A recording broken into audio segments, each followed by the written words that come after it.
Eu sou engenheiro Leonardo Esquerdo, eu sou engenheiro aqui no Rio Grande do Sul, na região da fronteira, e eu aqui hoje falar um pouquinho sobre reformas, tá? Vou falar para você 5 erros que fazem com que a sua reforma seja muito mais cara. Então, se você ainda não é inscrito no canal, pode se inscrever que vai ter muito conteúdo sobre isso. Tá? Então, cuidado com esses 5 erros, porque eles podem duplicar ou até triplicar o valor da sua obra. O primeiro deles é começar sem projeto. Para onde que eu vou ir se eu não sei onde eu quero chegar? É muito importante contratar profissionais que realmente saibam, né, fazer um projeto. Existe uma crença, né, não está totalmente comprovada, porém tem partes de verdade, que diz que R$ 1 gasto no projeto, ele se converte em R$ 10 gastos para consertar esse erro, né, no caso de não ser feito, no início da obra, se converte em R$ 100 no meio da obra e em R$ 1.000 no pós-obra. Aí você pensa, não, ridículo, né? Mas pensa comigo, quanto custa colocar um ponto de água, né, um desenho, né, a nomenclatura ali na planta baixa, né, num banheiro? Não custa quase nada. Porém, imagina uma obra pronta, você retirar a marcenaria, retirar todo o revestimento até onde a gente encontrar um ponto de água mais perto, refazer a rede hidráulica, revestir novamente, né, reinstalar a marcenaria, algum retoque de pintura vai precisar de limpeza, às vezes até o vaso tem que retirar. Será que R$ 1.000 dá? Dependendo o padrão da sua obra, vai ficar curto. Tá? Então é muito importante você poder contratar alguém que realmente saiba e que faça a compatibilização dos projetos, né? O hidráulico com o elétrico, com o arquitetônico, enfim, todos os projetos para que fique mais fácil, mais fluido e com menos retrabalho, porque o retrabalho faz você gastar muito. O segundo tópico é não planejar o orçamento completo. Então, se a gente já começa sem projeto, é óbvio que não vai ter um planejamento do orçamento. Mas às vezes as pessoas planejam apenas a parte da obra, tá? E esquecem do pós-obra. Por exemplo, numa reforma comercial, nós temos toda a questão de araras, quando é loja de roupas, né? Tem armários, tem a parte de espelhos, tem plantas também, enfim, a parte da decoração, um sofá bonito que nem esse aqui, tudo isso é custo, né? Então as pessoas pensam, não, vou gastar tanto, e aí acabam apenas tendo essa ideia em mente, e no final da obra começam as surpresas, né? Quando não acontece da pessoa já entregar, dar uma entrada para o marceneiro, dar uma entrada para o pessoal das pedras, e no final o valor que tinha para a obra ele vai diminuindo. Tá? Então precisa planejar o orçamento por completo. Tá? Já tive alguns casos, um que eu gostaria de contar hoje, foi de uma obra em que a proprietária junto com as arquitetas, né, fizeram o projeto, só que obviamente, né, o projeto vai crescendo aos nossos olhos e aí a proprietária começou a pedir mais e mais coisas e ficou maravilhoso. Só que no final, para fazer a obra, sobrou um valor de R$ 20.000, né, e o valor da mão de obra e material deu R$ 70.000. E ela já tinha alugado o local, já tinha comprado alguns pisos, já tinha fechado com o marceneiro, então ela teve que conseguir outro empréstimo para poder realmente começar a obra não tinha nem começado. Então antes de vocês verem realmente o financiamento, alugar um local, tudo mais, é importante ver todo o planejamento do orçamento desde o início, senão vocês vão ter uma surpresa e não é agradável. Número 3, escolher materiais apenas pelo preço. O que acontece? Hoje em dia a gente vive numa era de muita ostentação, de muito luxo, e às vezes a gente pensa só em colocar coisas bonitas e legais onde a gente pode ver. Porém, todo o material que fica coberto, como fiação, cabos elétricos, conduítes elétricos, toda a parte de tubulação de água, de gás, como fica dentro da parede, a pessoa vai economizando ali, né?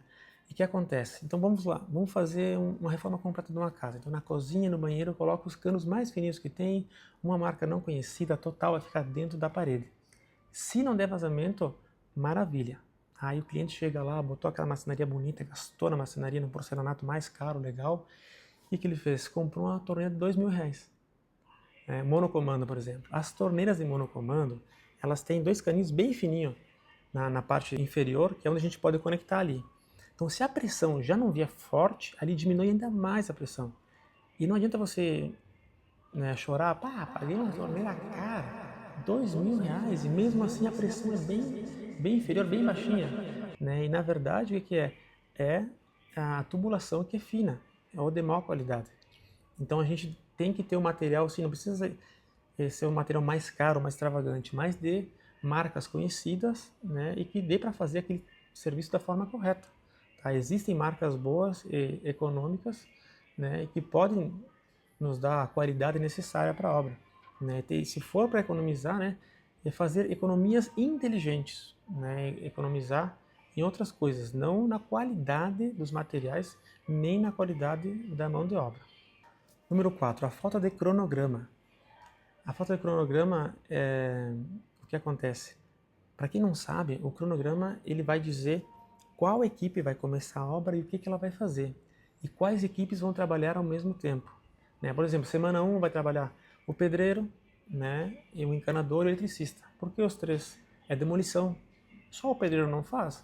É muito importante que nos primeiros dias seja isolada a água, né, e a energia elétrica também dos locais onde vai ser demolido. Né? Senão o pedreiro vai ter surpresa ali. Ou pelo menos eles ficarem de prontidão para o céu acontecer. Então é uma coisa que a gente pensa assim, não, manda o pedreiro lá e quando vê quebra cano numa sexta-feira ou véspera de feriado, né? E se você ainda está morando nessa residência, né, é bem complicado a gente resolver. Tá? Então é muito importante que exista um cronograma, porque a gente consegue pegar as equipes, eletricista, pedreiro, pintor, até as equipes pós-obra, como marcenaria e tudo mais, e fazendo o cronograma a gente consegue fazer que eles sejam otimizados. E o serviço vai mais rápido e isso vai economizar dinheiro também. Tá? E evitar o retrabalho. Tá? É triste quando a gente já tem algo pronto e tem que quebrar porque faltou a outra equipe fazer a parte deles. Número 5. Contratar profissionais sem acompanhamento técnico. É muito importante contratar um profissional que se faça responsável pela obra. Um engenheiro com a ART, que é a Anotação Responsabilidade Técnica, é uma pessoa capacitada para te ajudar a gerir todas as equipes. Tá? Porque acontece, quando você contrata o pedreiro, o pintor, o eletricista, né, o rapaz do ar-condicionado, enfim, né, o rapaz do gás, tudo separado, eles não têm muita obrigação de um com o outro. Às vezes um faz o serviço mais ou menos, deixa ali, né, e vem o pintor e sofre para poder concluir aquele trabalho. Quando você centraliza tudo numa pessoa só, todos eles devem prestar contas a essa pessoa, né, no caso o engenheiro responsável. Tá? Isso vai gerar muita economia na sua obra, porque vai evitar o retrabalho. Vai estar problemas, discussões, estresse, dor de cabeça, né? Porque o engenheiro vai ser responsável. Você chegou na obra, tem alguma coisa que você viu, liga para o engenheiro. Né? Ah, não, aí ainda não é feito isso daí, ó, realmente esquecemos, vou chamar o responsável. E você não tem que estar falando com todas as equipes, né? Porque o engenheiro civil ele já fala o idioma do cliente, o idioma das arquitetas, o idioma da mão de obra, e isso facilita muito. Porque você não tem que estar toda hora, né, traduzindo o que a arquiteta falou para que o pedreiro possa entender. O engenheiro já faz isso para você. Uma experiência foi no início da minha carreira como engenheiro. Acontecia, por exemplo, o pintor pintou a parede e não ficou legal. Por que não ficou legal? Não, mas é que o reboco não estava bom. Né? Então, uma das regras das minhas equipes é, se o serviço anterior não está legal, não comece o seu. Me avisa que eu vou chamar a pessoa responsável e essa pessoa ela vai poder consertar, né, e ficar da qualidade. Obviamente que eu acompanho as obras, né, mas nada como profissional, né, para poder me ajudar a controlar. Então, além de eu controlar as obras, tenho pessoas, né, que são meus funcionários de outras equipes, que controlam as equipes anteriores. Isso me ajuda muito, eu economizo muito tempo e a qualidade fica muito maior. Todos eles já se conhecem, tem equipes boas hoje em dia, mas no início foi bem complicado. Tá bom? Então essas são 5 dicas para você economizar na sua reforma, não ter gastos indesejados. Tá? Convido você a se inscrever no canal. Se você gostou desse conteúdo, curte, compartilha. Que coisas você acha que também poderiam estar nessa lista? Tá? E se tem alguma coisa que vocês gostariam que eu pudesse falar também, pode comentar aí que logo logo eu vou estar falando para vocês. Tá bom? Um abraço. Curte e compartilha.